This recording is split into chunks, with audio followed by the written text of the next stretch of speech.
Salam kerahiman. Hari ini 25 Januari. Kita akan baca dari 6:11, 6:23, dan 6:31. Kita mulai ya. Dalam nama Bapa dan Putra dan Roh Kudus. Amin. 6:11. Oh Yesusku, aku minta dengan sangat demi kebaikan hatimu yang amat manis, biarlah murkamu mereda dan tunjukkanlah kerahimanmu kepada kami. Semoga luka-lukamu menjadi perisai yang melindungi kami terhadap keadilan Bapamu. Aku sudah mengenal Engkau ya Allah sebagai sumber kerahiman yang memberikan kehidupan dan makanan kepada setiap jiwa. Oh betapa besarnya kerahiman Tuhan. Ia melebihi semua sifatnya yang lain. Kerahiman adalah sifat Allah yang paling besar.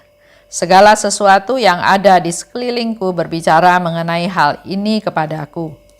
Kerahiman adalah sumber hidup jiwa-jiwa dan belas kasihannya tidak terbatas. Oh Tuhan, pandanglah kami dan perlakukanlah kami seturut belas kasih-Mu yang tak terbilang, menurut kerahiman-Mu yang besar. 6:23. Pastor Andras memberitahukan kepadaku bahwa adalah hal yang baik kalau dalam gereja Allah ada sekelompok jiwa yang terus-menerus memohon kerahimannya, sebab pada kenyataannya kita semua membutuhkan kerahiman itu. Sesudah kata-kata ini, suatu terang yang luar biasa cemerlang memenuhi jiwaku. Oh, betapa baiknya Tuhan. 6:31. Oh Yesusku, kebaikan-Mu melampaui segala pengertian, dan tidak seorang pun akan menghabiskan kerahiman-Mu. Hukuman ditetapkan bagi jiwa yang memang ingin dihukum. Tetapi bagi jiwa yang menginginkan keselamatan, tersedia samudra kerahiman Tuhan yang tak kunjung habis. Dari sana, jiwa itu selalu dapat menimba kerahiman. Bagaimana wadah yang kecil dapat menampung samudra yang tak terselami? 25 Januari. Dikatakan ya, oh Yesus, demi kebaikan hatimu yang amat manis, biarlah murkamu mereda dan tunjukkan kerahimanmu. Itu harapannya Suster Faustina pada Yesus. Demi kebaikan hatimu. Jadi Tuhan lihat kebaikan hatimu. Jangan lihat dosa manusia, jangan lihat kesalahan-kesalahan manusia, tapi lihat hatimu yang penuh kerahiman. Biarlah murkamu reda dan tunjukkanlah kerahimanmu. Semoga luka-lukamu menjadi perisai yang melindungi kami terhadap keadilan Bapamu. Itu yang diminta juga oleh Yesus, oleh Suster Faustina pada Yesus. Biarlah luka-luka Yesus, penderitaan Yesus yang menjadi perisai untuk melindungi kami terhadap keadilan Bapamu. Masih ingat cerita ya, saya dulu pernah cerita di mana Yesus katakan bahwa kalau kita berdoa koronka di samping yang sedang sekarat, Yesus katakan Yesus datang bukan sebagai hakim yang adil, tapi sebagai penyelamat yang maha rahim. Dia akan berdiri di antara si sakit dan Allah Bapa. Dia akan membela si sakit. Karena Yesus dalam hal ini mengatakan bahwa seolah-olah ya, Tuhan jangan lihat dosa si sakit. Lihatlah aku anakmu yang sudah rela berkorban menderita buat si sakit. Itu pembelaan Yesus terhadap kita semua supaya kita terluput dari keadilan Allah Bapa. Semoga luka-lukamu, itu yang diminta oleh Suster Faustina, menjadi perisai ya, untuk melindungi terhadap keadilan Bapamu. Kerahiman adalah sifat Allah yang paling besar. Kerahiman adalah sifat Allah yang paling tinggi ya, yang sering kita dengar. Segala sesuatu yang ada di sekelilingku berbicara mengenai hal ini. Itu menjadi satu statement, satu pernyataan dari Suster Faustina bahwa betul kerahiman Tuhan adalah sifatmu yang paling besar, yang paling tinggi, dan melalui setiap peristiwa yang ada di sekeliling dia tahu itu karena kerahiman Tuhan. Kerahiman adalah sumber hidup jiwa-jiwa. Dan belas kasihannya tidak terbatas. Kita mau diingatkan lagi oleh Suster Faustina bahwa kerahiman itu adalah sumber hidup jiwa-jiwa. Sumber hidup kita semua. Kita kalau mau hidup, kita tidak binasa, kita mengandalkan kerahimannya Tuhan. Karena juga belas kasih Tuhan tidak terbatas. Contoh mungkin sekarang ya, di mana Suster Faustina katakan segala sesuatu yang ada di sekelilingku berbicara mengenai hal tersebut, mengenai kerahiman Tuhan. Kalau saya coba tarik ke situasi sekarang kan lagi masa pandemi. Semua yang terjadi juga karena kerahiman Tuhan. Contoh satu, buat saya menjadi punya banyak waktu untuk istirahat. Sebelum pandemi saya kerja, saya melakukan aktivitas ke sana ke sini, banyak yang harus dilakukan. Sekarang dengan adanya pandemi lebih banyak work from home, di rumah saja, maka Tuhan memberikan saya waktu istirahat. Kalau saya istirahat berarti kesehatan saya membaik, fisik saya juga menjadi semakin fit lagi, karena kita juga sama ya, badan manusia juga sama seperti mesin, bukan harus terus kerja lama-lama hancur, perlu istirahat, perlu di repair ya, perlu dirawat, dipelihara supaya lebih berdaya tahan. Hal yang lain, yang positif yang lain, kita jadi menjadi relasi dengan keluarga menjadi semakin dekat. Saya punya 3 anak. Yang satu memang tinggal di Melbourne ya, udah pasti dalam masa COVID ini ya nggak bisa ketemu. Paling bisa per telepon atau video call. Tapi dengan 2 keluarga anak saya yang ada di Jakarta, kami jadi secara rutin bisa bertemu. Karena bisa mengatur waktu dengan lebih baik. Memang betul, protokol kesehatan tetap harus diperhatikan ya. Tapi artinya dalam masa pandemi ini frekuensi kami berkumpul dalam tanda kutip menjadi lebih memungkinkan daripada sebelum masa pandemi. Sibuk sendiri-sendiri dengan aktivitas sendiri, dengan kepentingan sendiri sehingga waktu ngumpul itu susah. Sekarang relasi di dalam keluarga menjadi semakin baik, semakin dekat. Kita bisa ngobrol bareng, ya mungkin nggak bertemu tapi bisa kembali lagi, bisa melalui WhatsApp group, melalui video call, kita bisa banyak melakukan aktivitas yang mendekatkan relasi dalam keluarga. Contoh yang lain lagi, ya kita namanya manusia ya, bisa kondisinya fit, bisa kondisinya lemah. Nah, pada saat kita lemah, pada saat kita nggak fit, karena di rumah saja, karena juga banyak hal yang membuat kita tidak bisa leluasa bergerak, maka di situ kelihatan juga bagaimana cintanya suami melayani istri. Istri yang sakit, istri yang perlu dilayani. Kelihatan ya, jadi bisa menjadikan satu konfirmasi, satu bukti bahwa bukan cuma cinta di mulut saja, tapi nyata dalam perbuatan.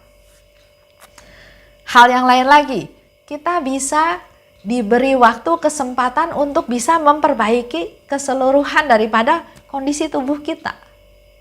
Dengan pola hidup yang dibenerin, dengan pola makan yang juga dibenerin, harusnya kita menjadi manusia-manusia yang lebih sehat. Yang lain lagi, dikasih waktu sama Tuhan untuk merefleksi diri, untuk melihat selama ini yang saya lakukan itu apa aja. Hasilnya apa? Sesuai nggak dengan rencana Tuhan? Berkenan nggak sama Tuhan? Ya, itu menjadi evaluasi dari kita semua. Dan satu hal lagi yang saya mau sharingkan kepada teman-teman semua, kita jadi belajar bersyukur. Tuhan bilang kan, bersyukurlah senantiasa. Kita mulai bisa melihat hal-hal yang kecil dan kita menjadi lebih mudah untuk bersyukur. Kalau fokusnya nggak bisa pergi-pergi, nggak bisa kerja, nggak ada pemasukan, ya kalau fokusnya ke yang negatif ya kita nggak bisa dapat hal yang bersyukur. Tapi mari kita fokus kepada hal-hal yang positif. Hal-hal kecil positif. Di rumah nggak ada pembantu, Kalau dulu kayaknya urusan besar, sekarang nggak ada pembantu ya sudah nggak apa-apa. Kita nikmati, kita olahraga, kita kerjakan, bersihkan rumah, beberes rumah. Akhirnya kita bisa menemukan barang-barang yang dulu nyari-nyari nggak tahu ada di mana. Dan itu ternyata mendatangkan satu sukacita. Banyak hal ya. Tapi itu yang saya mau sharingkan sedikit bahwa apapun yang Tuhan lakukan, di situ dikatakan, sekelilingku berbicara tentang kerahimannya Tuhan, tentang kebaikannya Tuhan. 6:23, anjuran Pastor Andras adalah hal yang baik. Kalau dalam gereja Allah ada sekelompok jiwa yang terus-menerus memohon kerahimannya Tuhan. Ini enggak sesuatu yang susah untuk dilakukan, mudah untuk dilakukan pada masa pandemi seperti sekarang ini. Daripada di rumah ngelamun, nggak tahu mau kerjain apa, bingung, sendirian, kesepian, Tuhan kasih PR yang nggak menyusahkan, yaitu Pastor Andras katakan alangkah baiknya kalau ada kelompok yang terus-menerus memohon kerahimannya. Kita secara pribadi bisa berdoa memohon kerahimannya Tuhan. Tapi kalau kita dengar Pastor Andras bilang ada sekelompok jiwa, kita perlu kelompok, kita perlu mengajak yang lain. Suatu perbuatan baik itu jangan sendirian, bersama-sama, berkelompok sehingga menular keinginan, interest kita menular kepada orang lain. Dan orang lain nanti bisa mengajak lagi yang lain. Sehingga akhirnya bukan kelompok kecil tapi menjadi kelompok besar untuk memohon kerahimannya Tuhan. Sebab pada kenyataannya, Pastor Andras bilang sebetulnya kita semua ini butuh kerahiman Tuhan. Jadi kita minta kerahiman Tuhan, kadang kita berpikir untuk yang berdosa, untuk yang membutuhkan, untuk yang sakit. Tapi Pastor Andras mengingatkan kita semua bahwa sebetulnya semuanya, kita semua, Bapak dan Ibu juga saya, butuh kerahiman tersebut. Suster Faustina di akhir katakan bahwa ada suatu terang yang sangat cemerlang memenuhi jiwaku. Oh, betapa baiknya Tuhan. Ada satu konfirmasi ya, dia merasakan terang dan Faustina tahu Tuhan menjawab. Oleh sebab itu dia katakan betapa baiknya Tuhan. Ada konfirmasi, ada tanggapan. Nah, saya mau cerita, saya nggak tahu ini ada kaitannya atau enggak ya. Tapi saya mau cerita tentang adik mama saya ya. Baru beberapa hari yang lalu meninggal. Nah, di hari keduanya sebelum dikremasi, adik ipar saya dan keponakan saya datang berdoa koronka. Pada waktu berdoa koronka, mereka bilang ya salah satu anaknya cerita bahwa dia melihat satu titik terang. Mereka terus berdoa koronka di mana titik terang itu lama-lama menjadi suatu tampilan orang yang meninggal tersebut. Dia dengan tersenyum dan dia menunjukkan jempol seperti ini. Ya. Dan adik saya selesai berdoa merasa sukacita. Karena dia percaya, dia imani, kami semua juga percaya, Tuhan sudah memberikan kebahagiaan kekal kepadanya. Karena kalau dilihat proses meninggalnya, 1 minggu sebelum meninggal dia sudah minta kepada pendeta ya, karena dia Kristen, dia minta kepada pendeta supaya mendoakan dia. Dan setelah itu dia panggil anak-anaknya, di situ ada proses saling memaafkan. Bahkan di hari-hari itu dia terus berdoa, minta Tuhan mengampuni segala kesalahannya. Bahkan sampai susternya bilang, Bapak doanya besok lagi dilanjutkan, jangan doa terus ya, karena dia terus-menerus fokusnya sudah kepada Tuhan, dia sudah mempersiapkan diri, dia mau mempersiapkan diri dengan sungguh-sungguh untuk bertemu Tuhan. Dia minta ampun atas segala kesalahannya dan dia juga mengampuni kesalahan orang-orang yang bersalah kepada dia. Dan itulah konfirmasi ya, bahwa dia sudah tersenyum, dia memberikan jempol.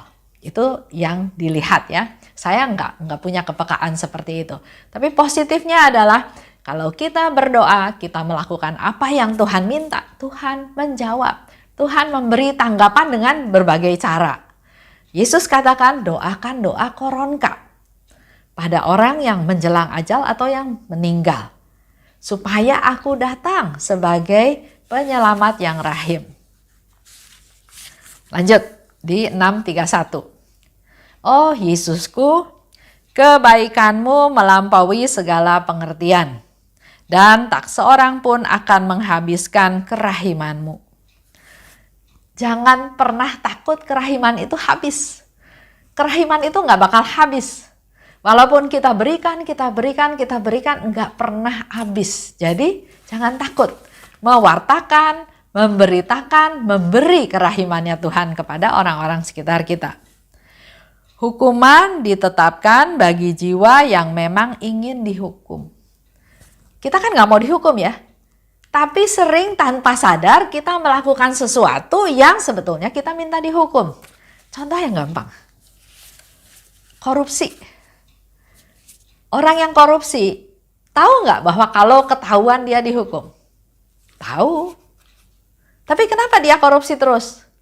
Artinya dia sudah siap kalau dihukum. Atau dalam arti ini disiapkan hukuman bagi jiwa yang memang ingin dihukum. Kalau kita nggak mau dihukum, ya jangan korupsi. Tapi kalau dia korupsi, dia tahu kalau korupsi itu nanti dihukum dan dia tetap melakukan, artinya dia kan memang ingin dihukum. Karena di dunia ini nggak ada satu juga yang nggak ketahuan. Jahat, ketahuan. Baik, juga ketahuan. Nggak ada yang nggak ketahuan. Tapi bagi jiwa yang menginginkan keselamatan, tersedia samudra kerahiman Tuhan. Jadi ada dua kelompok jiwa. Ada jiwa yang dihukum karena memang mereka ingin dihukum. Tapi kalau jiwa itu menginginkan keselamatan, juga tersedia samudra kerahiman Tuhan yang tidak pernah ada batasnya, yang nggak pernah habis. Dari sana jiwa itu selalu dapat menimba kerahiman. Jadi pilihannya kembali lagi ada di kita. Kita dihukum karena memang ternyata bukan Tuhan mau hukum kita, karena kita yang memang minta dihukum. Tapi kalau kita berharap pada kerahimannya Tuhan, maka Tuhan menyediakan samudra kerahiman yang luar biasa, tidak terbatas dan tidak pernah habis. Baik, itu aja untuk hari ini. Kita tutup ya dengan doa. Dalam nama Bapa dan Putra dan Roh Kudus. Amin.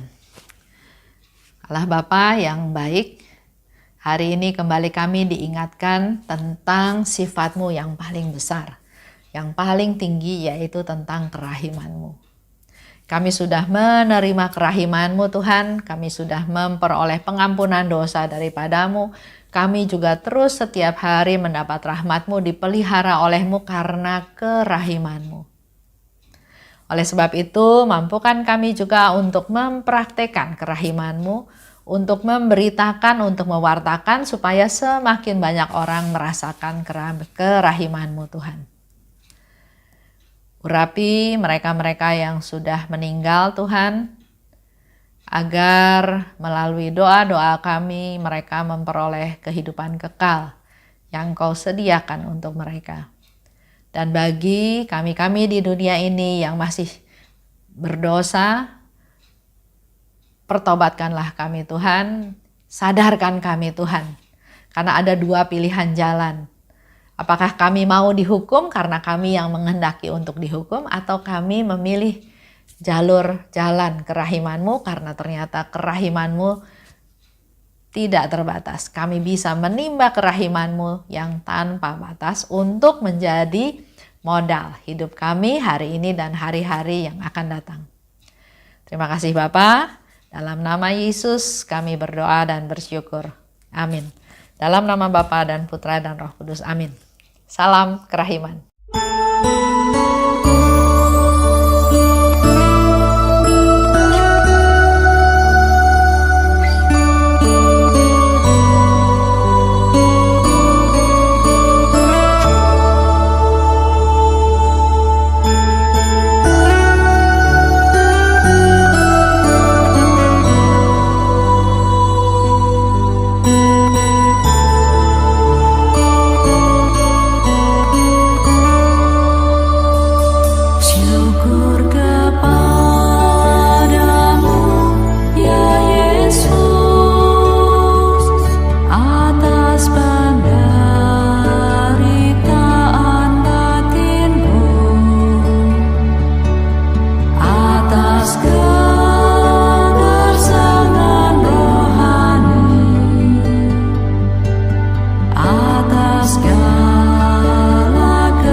was God.